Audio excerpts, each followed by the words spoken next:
Hello guys, welcome एक बार फिर से आपके अपने चैनल थिंकिंग फ्यूचर पर। तो कैसे हैं आप लोग? आई होप कि आप लोग बहुत ही अच्छे होंगे। तो आज के इस क्लास में हम लोग एसिड्स, बेसिस एंड सॉल्ट्स का पार्ट थर्ड को करने वाले हैं। इससे पहले हम लोग पार्ट वन और पार्ट टू को बहुत ही अच्छे तरीकों से क्लियर कर चुके हैं। तो जिसने भी अभी तक पार्ट वन और पार्ट टू को नहीं देखे हैं, पहले जाकर के उन दोनों वीडियोस को देख लीजिए। हाँ, फिर उसके बाद इस क्लास को देखिए। तो चलिए आज की क्लास को हम लोग स्टार्ट करते हैं। तो आज के इस क्लास को हम लोग स्टार्ट करते हैं कहां से? What do acids and bases have in common. ठीक है, एसिड्स और बेसिस के पास में क्या कॉमन होता है? तो देखिए, इधर में कॉमन फीचर्स है सारे एसिड्स में। हाँ, इधर में कॉमन फीचर्स है इन ऑल बेसिस। हाँ, यानी कि कॉमन फीचर्स किसमें? सारे बेसिस में क्या होता है? तो देखिए, हम लोग स्टार्ट करते हैं common features in all acids को। हाँ, तो देखिए क्या है। When acids dissolved in water, it dissociates into hydrogen ions. हाँ, कहने का मतलब क्या क्या है कि जब एक एसिड डिसॉल्व होता है वाटर में तो ये डिसोसिएट्स होता है किसमें? Into hydrogen ions. किसमें? Into hydrogen ions. इस चीज को याद रखिएगा। हाँ, कि जब एक एसिड डिसॉल्व होता है किसमें? वाटर में, तो ये डिसोसिएट्स होता है किसमें? हाइड्रोजन आयंस में। ये बहुत ही इंपॉर्टेंट है हाँ सारे एसिड्स के लिए। तो देखिए आगे, the dissociation of hydrogen ion in A aqueous solution is the common property of all acids. Dissociation किसका? हाइड्रोजन आयन का। किसमें? एक्वस सॉल्यूशन में। ये जो है क्या है? कॉमन प्रॉपर्टी है सारे एसिड्स का। किसका? सारे एसिड्स का। यहां पर आप लोग एग्जांपल देख पा रहे होंगे, क्या है? HCl hydrogen chloride, hydrogen chloride. ये क्या है? Hydrogen ion, hydrogen ion. और ये क्लोरीन। अब हम लोग देखते हैं common features in all bases को। तो देखिए क्या है। A base dissociates into hydroxide ions in water which is responsible for the basic behaviour of a compound. हाँ, एक बेस जो है डिसोसिएट्स होता है किसमें? हाइड्रोजन आयंस में, इन वाटर। इन वाटर, इस चीज को याद रखिएगा। हाइड्रोक्साइड आयंस इन वाटर, जो क्या रिस्पॉन्सिबल है बेसिक बिहेवियर के लिए एक कंपाउंड का। आप लोग यहां पर एग्जांपल देख पा रहे हैं, क्या है? Sodium hydroxide. इसको लिख देते हैं, सोडियम हाइड्रो ऑक्साइड। और ये क्या है? Sodium ion, sodium ion. और ये हाइड्रो ऑक्साइड, यहां पर देख लीजिए, हाइड्रो ऑक्साइड आयंस OH। हाँ, नेगेटिव हाइड्रो ऑक्साइड आयन। ठीक है, तो चलिए अब हम लोग देखते हैं आगे। तो अब हम लोग देखते हैं acids and bases in water solution. ठीक है, क्या जो कोई भी एसिड्स और बेसिस होता है उसको जब हम लोग वाटर में ऐड करते हैं तो क्या होता है? देखिए, फर्स्ट क्या है एसिड्स का? Hydrogen plus ions can not exit alone, they exist as H3O plus, यानी कि हाइड्रोनियम आयंस। हाँ, देखिए कहने का मतलब क्या है, जो कोई भी एसिड्स होता है ना, वो H प्लस आयंस के फॉर्म में एग्जिस्ट नहीं करता है। हाँ, वे एग्जिस्ट किस में करता है? एज H3O प्लस, यानी कि हाइड्रोनियम आयंस के फॉर्म में वो एग्जिस्ट करता है। देखिए यहां पर क्या है, जब H प्लस यानी कि हाइड्रोजन प्लस, हाँ H प्लस को ऐड कर रहे हैं वाटर में, तो क्या बन रहा है? H3O plus. हाँ, यानी कि हाइड्रोनियम आयंस। एक एग्जांपल देखिए, यहां पर क्या है? HCl को जब हम लोग वाटर में, हाँ ये क्या है?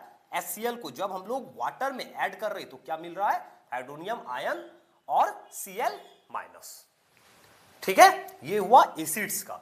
अब हम लोग बेसिस को समझते हैं। बेसिस क्या है? देखिए, basis when dissolved in water gives OH minus ions. हाँ, यानी कि हाइड्रो ऑक्साइड आयंस। देखिए, बेसिस को जब डिसॉल्व करते हैं किसमें? वाटर में, तो क्या देता है?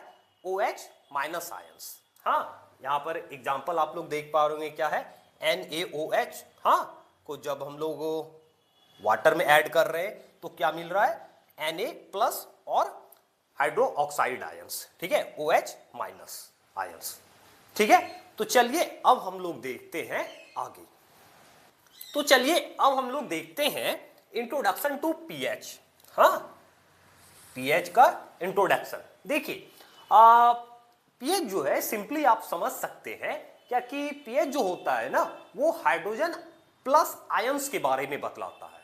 हाँ, पीएच जो होता है क्या होता है, हाइड्रोजन प्लस आयंस के बारे में बतलाता है। और ये क्या है, एक नंबर है जो क्या कि बतलाता है, डिसाइड करता है क्या कि वो एसिडिक नेचर है या फिर उसका बेसिक नेचर है। हाँ, तो देखिए यहां पर यही लाइन लिखा गया है यहां पर कि scale for measuring hydrogen ion concentration in A solution called pH scale, इसके बारे में बतला दिए। अब देखिए सेकंड क्या है, pH stands for the power of hydrogen. इसको हम लोग कभी कभी क्या इसको हम लोग बोलते हैं पोटेंशियल ऑफ हाइड्रोजन भी, ठीक है। अब हम लोग नेक्स्ट देखते हैं क्या है, the pH scale range from 0 to 14, ठीक है। पीएच स्केल का जो रेंज होता है ना वो कितना से कितना के बीच होता है, 0 से 14 के बीच का होता है। जैसे देखिए इस तरह से 0 1 2 3 4 5 6 7 8 9 10 11 12 13 ये 14, छोटा तो बन गया था थोड़ा सा, ठीक है। तो इस चीज को याद रखिएगा, पीएच स्केल का जो रेंज होता है वो कहां से कहां तक के बीच का होता है, कहां से कहां के बीच के होता है, 0 से 14 के बीच होता है, ठीक है, 0 से 14 तक होता है, ठीक है। इस चीज को याद रखिए, कहां से कहां तक, 0 से 14 तक होता है। देखिए किसी भी अगर यदि कोई सा भी मटेरियल है, हाँ, उसको अगर हम टेस्ट करते हैं और उसका पीएच रीडिंग आता है कितना, 7, तो वो जो है ना क्या होगा, ये न्यूट्रल होगा। हाँ, अगर किसी भी मटेरियल को हम टेस्ट करते हैं और उसका पीएच रीडिंग कितना आता है, 7 आएगा, तो वो क्या होगा, न्यूट्रल होगा, ये 7, देखिए, हाँ, न्यूट्रल 7, ठीक है। अगर किसी मटेरियल को टेस्ट करते और उसका पीएच रीडिंग जो है 7 से कम आएगा तो वो कैसा होगा, एसिडिक होगा, ठीक है। इसको लिख देते हैं एसिडिक। हाँ, अगर यदि पीएच रीडिंग कितना आएगा, 7 से कम, ठीक है, यहां पर इस तरह से पीएच रीडिंग 7 से कम आएगा तो वो क्या होगा, एसिडिक होगा। इस चीज को याद रखिए, अगर पीएच 7 आएगा, हाँ 7 आएगा तो ये क्या होगा, पीएच इक्वल टू 7, तो ये क्या होगा, याद रखिएगा, न्यूट्रल होगा। हाँ, क्या होगा, न्यूट्रल होगा।